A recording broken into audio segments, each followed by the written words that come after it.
Hello everyone, this is Paul Forsyth coming to you from Northwestern State University. Here again with some practice tips, this time for Ferling number 15. Let's start with intonation, because that's a little bit of a tricky one with this. I would use a drone, obviously use a tuner. What a drone is, if you've never played with a drone, is you turn your tuner on and have it sustain a note. In this case, I would start with a concert D, hour B, and being able to play the first 4 measures in tune with that drone. Because that's the key we're in, and so there's lots of Bs, there's lots of F sharps, there's high Bs, just getting the intonation right with that drone. So here we go. I'll even turn the metronome on while I do it.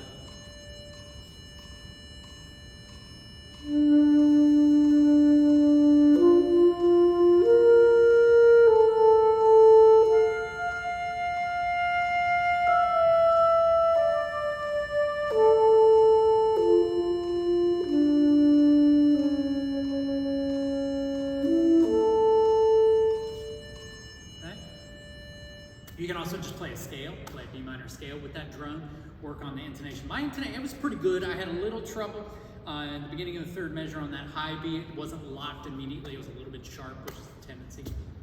So I would do it again, practice that, and do that. Because that can help you throughout this etude. But there's two other intonation things I'd work on. I'd also put it on a concert E and work on measures 5, 6, 7, 8, 9, 10, 11, because there's lots of high C sharps there, and that is a troublesome area for some people. So let's try starting in the 5th measure.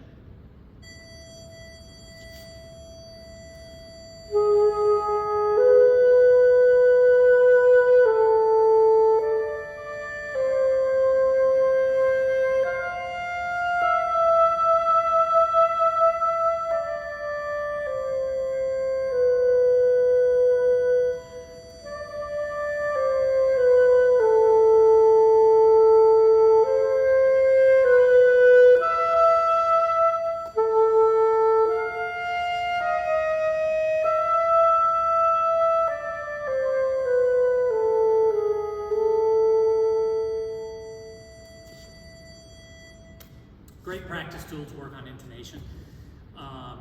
Most of those high C sharps, I put my right hand down. It helps bring the pitch down because the tendency is to be sharp there.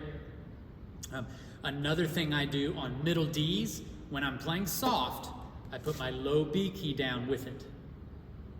Okay, that's when I'm playing soft. When I'm playing loud, I don't often do it, but at the beginning, the 2nd note, I have D plus my low B down to help bring the pitch down.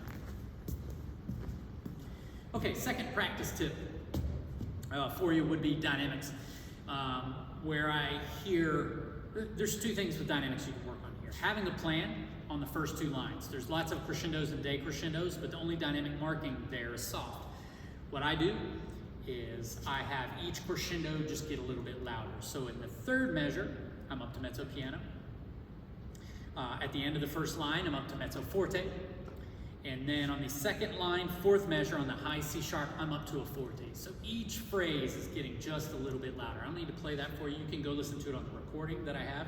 Just go to the NSU Saxophone Studio YouTube channel and you can find the recording for this etude. So having a plan with your dynamics on the first 2 lines.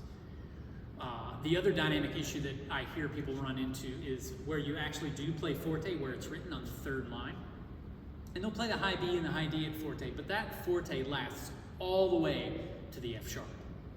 Okay, and it doesn't start decrescendoing until near the B. Okay, so make sure you are sustaining that dynamic.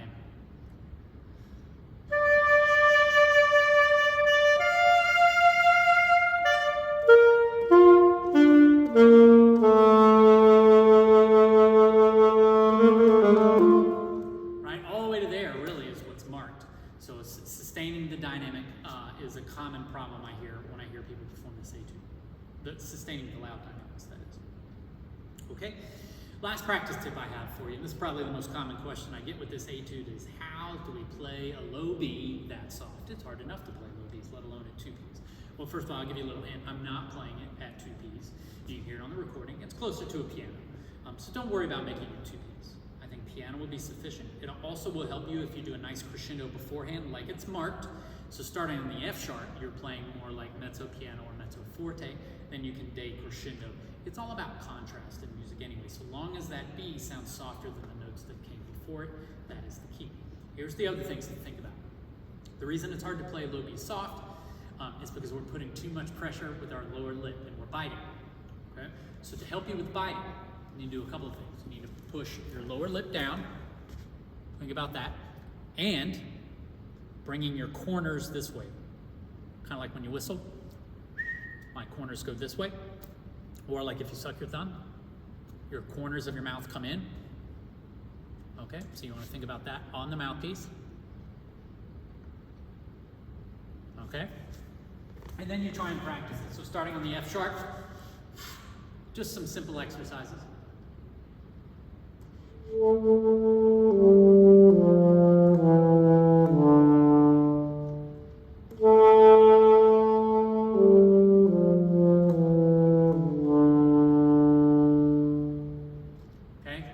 I'm just going slow, and I'm working on bringing my corners in and my upper lip down, so I'm not biting. The key's not to bite. I hope these practice tips help. Let me know if you have any questions. Send me an email, forsythp@nsula.edu. Enjoy.